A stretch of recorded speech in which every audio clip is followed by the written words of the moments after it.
ദൈവത്തിൻ്റെ അതിപരിശുദ്ധമായ നാമം വാഴ്ത്തപ്പെടുമാറാകട്ടെ. എല്ലാ പ്രിയപ്പെട്ടവർക്കും പ്രഭാത വചന ധ്യാനത്തിലേക്ക് സ്വാഗതം ചെയ്യുന്നു. എല്ലാവർക്കും ക്രിസ്തുവിൽ എൻ്റെ സ്നേഹവന്ദനത്തെ അറിയിക്കുകയാണ്. രൂത്ത് പുസ്തകം 3-ാം അധ്യായം അതിൻ്റെ 11-ാമത്തെ വാക്യം. ആകയാൽ മകളെ ഭയപ്പെടേണ്ട, നീ ചോദിക്കുന്നതൊക്കെയും ഞാൻ ചെയ്തു തരാം.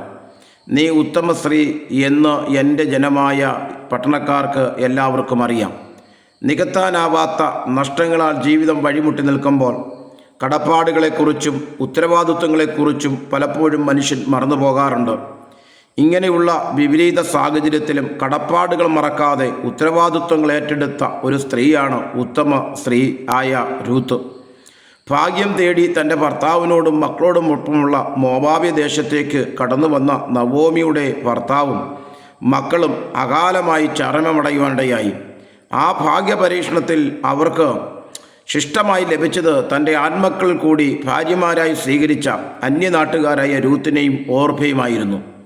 മക്കളില്ലാതെ യൗവനക്കാരത്തികളായ അവരോട് വീണ്ടും വിവാഹിതരായി ഒരു കുടുംബജീവിതം കെട്ടിപ്പടുത്ത് സന്തോഷകരമായി ജീവിക്കുവാൻ നവോമി അവരോട് ആവശ്യപ്പെടുകയുണ്ടായി. തൻ്റെ ഭർത്താവിൻ്റെ ദേശത്തേക്ക് മടങ്ങിപ്പോകുവാൻ തുടങ്ങിയ നവോമിയെ ഓർപ്പ കണ്ണുനീരോടുകൂടി ചുംബനം നൽകി യാത്ര പറഞ്ഞ് പിരിഞ്ഞപ്പോൾ രൂത്ത് നവോമിയുടെ എതിർപ്പുകളെ വകവയ്ക്കാതെ വീടും നാടുമില്ലാത്ത വൃദ്ധയായ വിധവയായ ആ സാധു സ്ത്രീയോടൊപ്പം കടന്നുപോയി.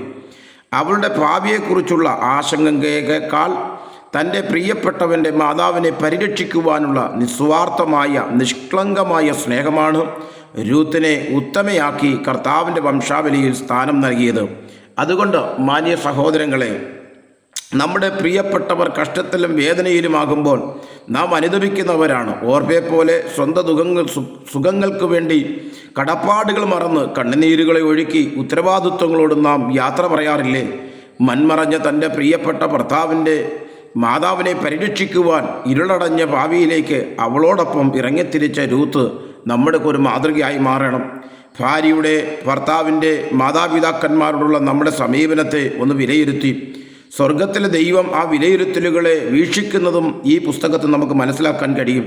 അതുകൊണ്ട് അവരോടുള്ള നമ്മുടെ സമീപനം എങ്ങനെയാണെന്ന് പ്രഭാതത്തിൽ ഒന്ന് സ്വയം വിചിന്തനം ചെയ്തുകൊണ്ട് നമ്മുടേതായ ക്രിസ്തുവുമായുള്ള ബന്ധം ഒന്ന് വിചിന്തനം ചെയ്യുവാൻ തക്കവണ്ണം ഈ പ്രഭാതത്തിൽ ഇടയായി മാറട്ടെ. രൂത്ത് എന്ന് പറയുമ്പോൾ നമുക്കറിയാം, നമ്മുടെ ജീവിതത്തിൽ ഏറ്റവും ഉത്തമയായി നിൽക്കുന്ന ഒരു സ്ത്രീയാണ് രൂത്ത്. എന്നാൽ അതിൻ്റെ നടുവിൽ ഈ ലോകത്തെ ദൈവം നമ്മെ വിളിച്ച് വേർതിരിച്ച് ദൈവസഭയുടെ അവകാശികളാക്കി ദൈവം നമ്മെ മാറ്റിയെങ്കിൽ കർത്താവിനുള്ള ഉത്തരവാദിത്വങ്ങൾ നിർവഹിച്ചുകൊണ്ട് മുന്നോട്ട് പോകുവാൻ ഇടയാക്കണം. അതുപോലെ ദൈവം തന്ന ബന്ധങ്ങളോടുള്ള ഉത്തരവാദിത്വങ്ങളുണ്ട്. ആ ഉത്തരവാദിത്വങ്ങൾ നിറവേറ്റാതെ ആത്മീയതയുടെ പേരിൽ ഒരിക്കലും ഉത്തരവാദിത്വങ്ങളെ മറന്ന് ജീവിക്കുന്നത് ശരിയായ നിലപാടുകൾ അല്ല, അത് ദൈവത്തിന് ഇഷ്ടമല്ല എന്ന് ഈ പ്രഭാതത്തിൽ ഓർപ്പിക്കുകയാണ്.